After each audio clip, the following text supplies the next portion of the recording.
Hello friends, आप देख रहे हैं आपका चैनल शेयर बाजार विद आयुष। और दोस्तों बात करेंगे इस वीडियो में ज्योति सीएनसी ऑटोमेशन आईपीओ के डे थर्ड सब्सक्रिप्शन के बारे में। तो दोस्तों आप सबको पता ही है आज इस आईपीओ का आखिरी दिन था और आखिरी दिन कैसा रहा, कितना पैसा निकल कर आया हर एक कैटेगरी की तरफ से, भले वो क्यूआईबी हो, रिटेल हो, एचएनआई हो या फिर एम्प्लॉय हो। हर एक कैटेगरी ने कितना दोस्तों इस इशू को सब्सक्राइब किया है वो हम समझेंगे। अलॉटमेंट के चांसेस कैसे रहने वाले हैं वो हम समझेंगे। अलॉटमेंट आएगा कब ये हम समझेंगे। करंट ग्रे मार्केट कितनी है ये हम जानेंगे। तो वीडियो को देखिएगा पूरा ज़रूर। उससे पहले अभी तक दोस्तों अगर आपने चैनल को सब्सक्राइब नहीं किया है तो आप चैनल को सबसे पहले ज़रूर सब्सक्राइब भी कर लीजिएगा। सो फ्रेंड्स, ज्योति सीएनसी ऑटोमेशन आईपीओ अब क्लोज हो चुका है। अब इस इशू के अंदर पैसा नहीं लग सकता है। प्राइस बैंड था दोस्तों इस आईपीओ का 315 से 331 रुपीज़ पर शेयर का। 45 शेयर का दोस्तों ये एक लॉट था। कुल मिलाकर 1000 करोड़ का दोस्तों आईपीओ का साइज था और ये पूरा का पूरा फ्रेश इशू था। और कंपनी ने अपने एम्प्लॉयज़ के लिए डिस्काउंट भी रखा था करीबन 15 रुपीज़ पर शेयर का। इसमें दोस्तों लिस्टिंग होगी बीएसई एनएसई दोनों के ऊपर। ठीक है, जो आज सब्सक्रिप्शन निकल कर आया है चलिए वो देख लेते हैं, लेकिन उससे पहले शुरुआत के 2 दिनों का सब्सक्रिप्शन समझते हैं। तो दोस्तों जो 2 दिनों का सब्सक्रिप्शन था इसमें क्यूआईबीज के द्वारा कुल मिला के 23% इस इशू को भरा गया था। एचएनआई के द्वारा कुल मिला के 6.83 टाइम्स इस इशू को भरा गया था। रिटेल के द्वारा करीबन 11.74 टाइम्स इस इशू को भरा गया था। एंड जो कंपनी का एम्प्लॉय कैटेगरी था वो करीबन 5.44 टाइम्स के आसपास सब्सक्राइब हुआ था। टोटल मिलाकर दोस्तों ये जो इशू था वो सब्सक्राइब हुआ था करीबन 4.14 टाइम्स 2 दिनों के अंदर।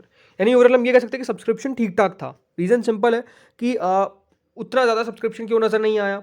एक तो आपको ये समझना पड़ेगा इसकी साइज़ भी ठीक ठाक थी, तो वो भी एक बड़ा फैक्टर था। लेकिन दूसरी बात ये थी कि इस आईपीओ को लेकर उतना कुछ खास हम कह सकते हैं बाजार में बायसनेस नहीं थी, या फिर हम कह सकते हैं ग्रे मार्केट भी उतनी कुछ खास नहीं थी। ये डेफिनेटली लोग बिल्कुल पैसा लगाते जा रहे हैं, हर दिन बहुत अच्छा पैसा रहा है, ऐसा भी नहीं था। लेकिन आखिरी दिन कैसा रहा है चलिए ये देख लेते हैं। तो आखिरी दिन में दोस्तों क्यूआईबी जिनके द्वारा ओनली 23% सब्सक्राइब किया गया था, आखिरी दिन करीबन 46 टाइम्स दोस्तों इस आईपीओ को सब्सक्राइब किया गया है। तो क्यूआईबीज ने हम कह सकते हैं अच्छा खासा इस इशू को सब्सक्राइब किया है। 46 टाइम्स कम नहीं होता है, बढ़िया सब्सक्रिप्शन है, मैं ये कह सकता हूँ। कुल मिला के दोस्तों क्यूआईबीज ने आप देख सकते हैं 13,840 करोड़ के आसपास इस इशू के अंदर पैसा लगाया है, जो अपने आप में बढ़िया है। आप खुद नोटिस करेंगे कुल मिला के कंपनी को मतलब क्यूआईबीज को 90,18,000 शेयर्स ऑफर किए गए थे कंपनी के द्वारा। लेकिन कुल मिला के 41 करोड़ 82,01,650 शेयर्स के लिए एप्लीकेशन रिसीव हुई है।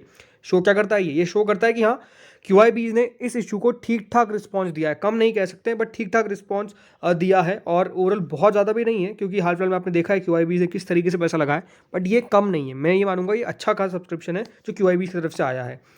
एचएनआई कैटेगरी ने दोस्तों कुल मिला के 38.33 टाइम्स इस इशू को सब्सक्राइब किया है, जिसमें आप नोटिस कर सकते हैं कि ऑलमोस्ट 42.77 टाइम्स है बिग एचएनआई के द्वारा। स्मॉल एचएनआई ने ऑलमोस्ट 29.44 टाइम्स इस इशू को सब्सक्राइब किया है। कुल मिला के एचएनआई ने पैसा जो लगाया है वो है 5,720 करोड़।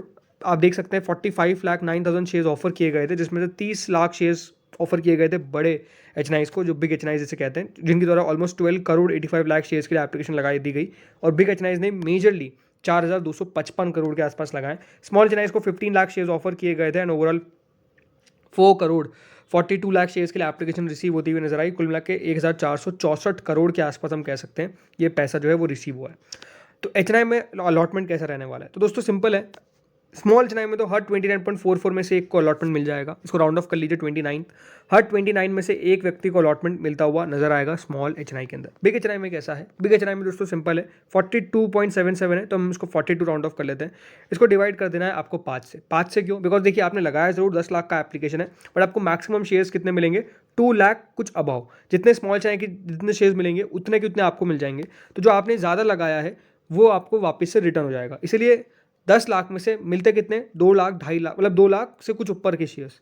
तो इसीलिए इसको डिवाइड करना रहता है 42 को किससे 5 से, क्योंकि आपको कितने के शेयर्स मिल रहे हैं 2 लाख के। तो 10 divide by 2 is equal to 5, sorry 10 divide by जो ओवरऑल 5 है, तो 10 को डिवाइड कर दीजिए 5 से, तो इसका मतलब कितना है 2 लाख के आसपास शेयर्स बनता है। उस तरीके से आपको डिवाइड करना रहता है। तो 42 को भी कितने से डिवाइड करना है 5 से, तो ओवरऑल कितना समथिंग ही बैठता है 8.4 आई थिंक, राइट 8.4 के आसपास बैठेगा ये।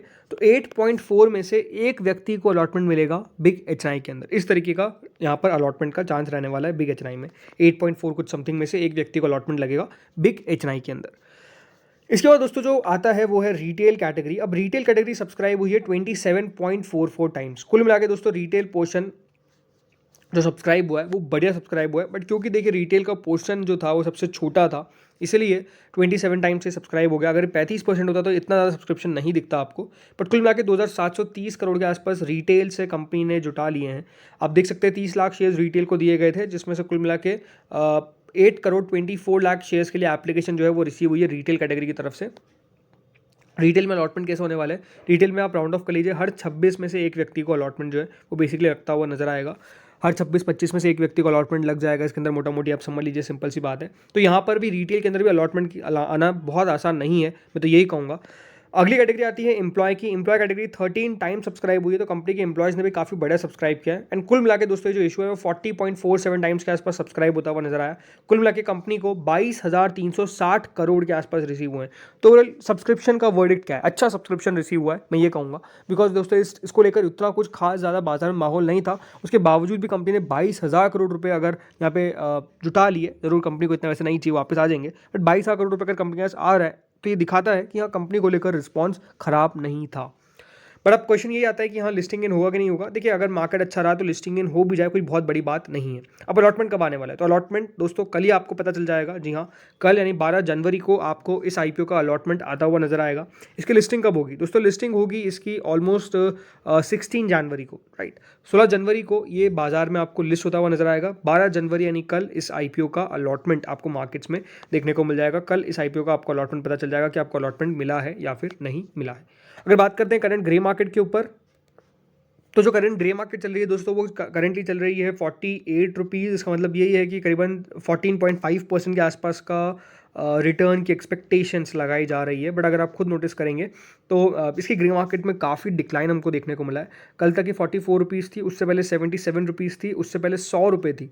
तो आप खुद नोटिस करेंगे 100 रुपये से 77 रुपीज़ आती है, फिर 77 से 44 रुपीज़ आती है, एंड आज 48 रुपीज़ के आसपास अभी करंटली चल रही है। अभी तक अगर आज की बंद होते होते कितना यहाँ पर ग्रे मार्केट रहती है वो देखने वाली बात अलग होगी। लेकिन हाँ अभी भी अगर ग्रे मार्केट को देखेंगे तो उतनी कुछ खास नहीं है, बट कुछ भी हो सकता है, मैं आपको ये कहूँगा। बिकॉज हाल फिलहाल में हमने नोटिस किया है कि मेन बोर्ड के अंदर ग्रे मार्केट बहुत बार गलत हुई है। तो हो सकता है कि जो अभी 48 रुपये दिख रहा है, लिस्टिंग होते होते ऑलमोस्ट 60-70 रुपये पहुँच जाए, यानी 70 रुपये पर शेयर का आपको मुनाफा होता हुआ नजर आ जाए, राइट। ऐसा भी हो सकता है, या फिर हो सकता है कि आपको यहाँ पर 20-10 इतना कुछ रुपए भी मिल जाए, या फिर हो सकता है कि थोड़ा बहुत नेगेटिव में भी लेस हो जाए।